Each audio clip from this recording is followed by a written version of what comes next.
Hey, my name is Roman, aka Young Bizwiz, and I just wanted to say I'm very sorry for spreading misinformation in one of my latest videos.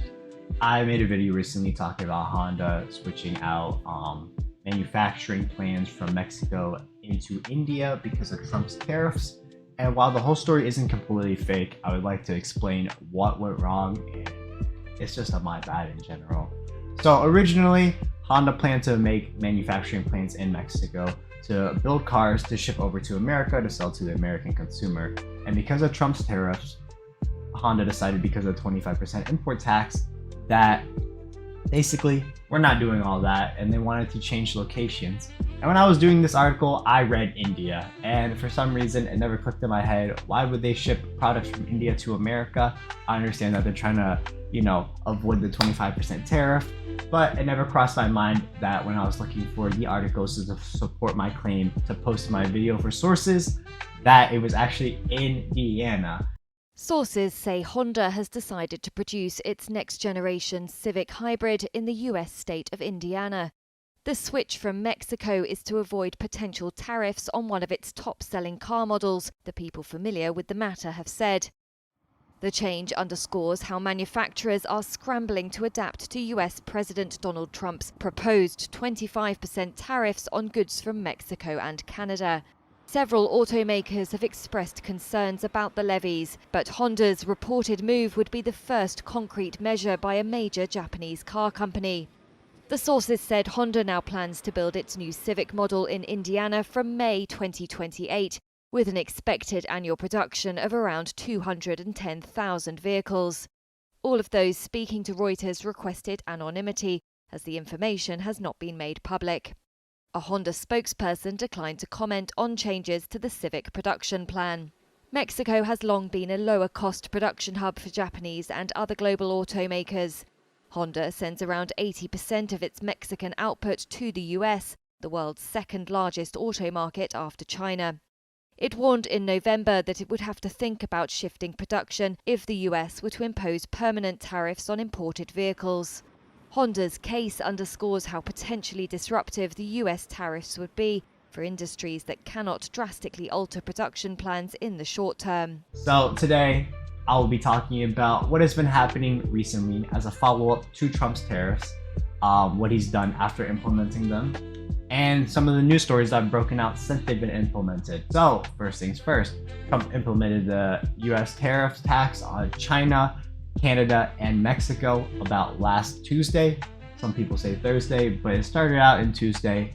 And what has happened since then is a lot of the tariffs when it comes to Canada and Mexico have kind of been cut.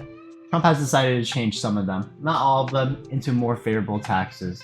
So for example, we all know it as the 25% tariff tax across all things when it comes to automobiles, aluminum, etc. But Trump has decided to cut the tariffs on some things that, we need and wouldn't make any sense to really tariff on. For example, potash from Mexico, he has cut the tariff from 25% to 10%. And I just think that overall, these are for farmers, by the way. Potash is an important ingredient for farming. And I would just like to say that I didn't really think the 25% tariff would really ever stand forever. It's more of like a power play to show off, I guess, our power. And in a way, you'll get some good reception and bad reception. Good reception being like, this is what you wanted to happen so that people will do the things that you want down the line or in the future. And you'll have bad reception like, people suffering because of increase in prices. Once again, when something gets tariffed, the end consumer is the one that actually gets taxed, because the business doesn't just decide they want to lose profit. They just kind of shell that cost to the end consumer. Or also, they'll start boycotting products from that same country. So for example, over in Canada, they started boycotting American products, and this has been very well known ever since Trump has started the tariff war with Canada. Once again, the US hockey game where they fight each other. One of the more noticeable things that Canada has decided to boycott against America is the Jack Daniel's wine and beer. And if you don't know, Jack Daniel's actually has a rich history starting from 1846 in Lynchburg, Tennessee. So they've been around for hundreds of years. Not only that, their profits or their sales total revenue was about $4 billion in 2024 and $4 billion in 2023. So they consistently are like a 10-figure company and they make a lot of money. Continuing coverage now on President Trump's new tariffs. The idea, of course, is to help the economy, but in the short run, some mid-state companies are feeling the heat.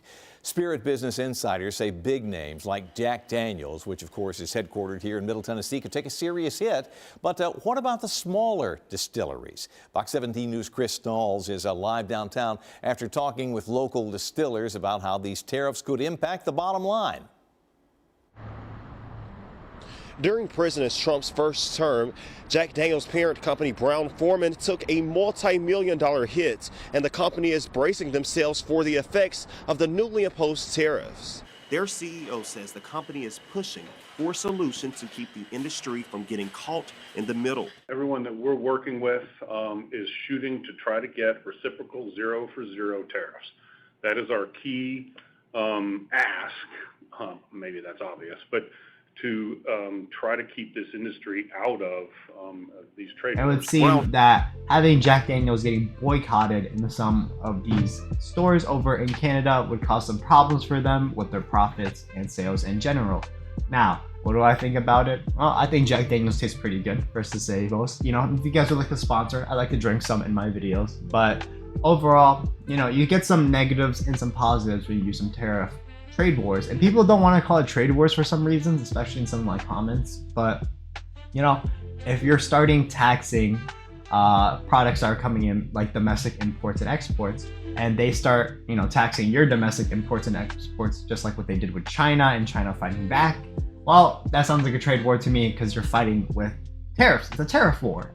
So tariff trade war, in my opinion. But everyone's different, entitled to their own opinions, and I just feel that, you know, as someone that lives in America, you know, I hope that we receive the beneficial part, because, you know, that would be what affects me. But it seems that I will be paying for more products being more expensively made and then being charged more costly to me, which doesn't really sound like a positive. But if it increases more jobs and I'm able to find jobs through this, then maybe it is a really great positive for me, because the whole point of doing these tariffs, in my opinion, and from what I understand, is to improve US manufacturing, which has kind of left since the 1950s. You know, Detroit was busting, Chicago, you know, big manufacturing places are just, you know, they're kind of just been wiped off from America. It's not really well known. We're not really known for much of manufacturing anymore. US Steel was America's first billion-dollar company in 1901.